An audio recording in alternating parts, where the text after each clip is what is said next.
കഴിഞ്ഞ ദിവസമായിരുന്നു സോഷ്യൽ മീഡിയയിൽ വൈറലായി നിന്ന ആ ന്യൂസ് എത്തിയത്. സജ്ന ഗർഭിണിയാണെന്നും 9 ആഴ്ചയായി എന്നുള്ളൊരു ചിത്രം സജ്ന തന്നെയാണ് തൻ്റെ സോഷ്യൽ മീഡിയയിൽ പങ്കുവച്ചിരുന്നത്.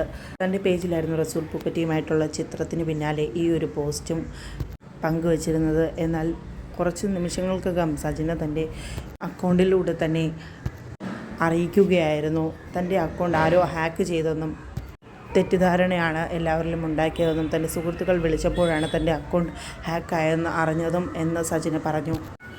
നിങ്ങൾ അറിഞ്ഞ ന്യൂസ് തികച്ചും വ്യാജമാണെന്നും ഇത് ചെയ്തവരെ സൈബർ സെല്ലിൻ്റെ മുമ്പിൽ കൊണ്ടുവരുമെന്നും സജ്ന വ്യക്തമാക്കി. തൻ്റെ മക്കൾക്ക് വേണ്ടി തനിക്ക് ജീവിച്ചേ പറ്റൂ എന്നുള്ള കാര്യവും സജ്ന വ്യക്തമാക്കിയിരിക്കുകയാണ്. ആര് തന്നെയാണ് ഇത് ചെയ്തതെങ്കിലും താൻ സൈബർ സെല്ലിലൂടെ നിയമത്തിന് മുന്നിൽ കൊണ്ടുവരും എന്ന് തന്നെയാണ് സജ്ന പറഞ്ഞിരിക്കുന്നത്. തൻ്റെ സുഹൃത്തുക്കൾ വിളിച്ചപ്പോഴാണ് തൻ്റെ അക്കൗണ്ട് ഹാക്കായെന്നും അതിലൂടെ തെറ്റായ വ്യാജ വാർത്തയാണ് പ്രചരിപ്പിക്കുന്നതെന്നും മനസ്സിലാക്കിയോടെയാണ് സജ്ന തൻ്റെ അക്കൗണ്ട് തിരിച്ചെടുക്കുന്നതും സൈബർ സെല്ലിനെ കോൺടാക്റ്റ് ചെയ്യുന്നതുമെല്ലാം. താൻ ഗർഭിണിയല്ലെന്നും തൻ്റെ ചിത്രം ഉപയോഗിച്ച് തെറ്റിദ്ധാരണ വരുത്തിയതാണെന്നും സജ്ന വ്യക്തമാക്കി. നിയമത്തിന് മുന്നിൽ ആ വ്യക്തിയെ കൊണ്ടുവരാനുള്ള തയ്യാറെടുപ്പിലാണ് സജ്ന എന്നും